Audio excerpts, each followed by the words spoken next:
Matahari pagi bersinar indah, disapa bayu lembut berlagu.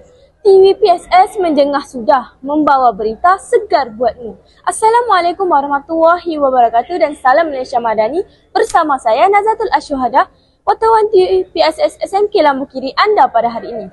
Jadi hari ini telah diadakan satu festival yang bernama Festival Digital Balensa di Crystal Ballroom Terminal Bas Kampar. Banyak sekolah-sekolah yang tercalon untuk pelbagai anugerah pada hari ini. Seluruh negeri Perak tahu.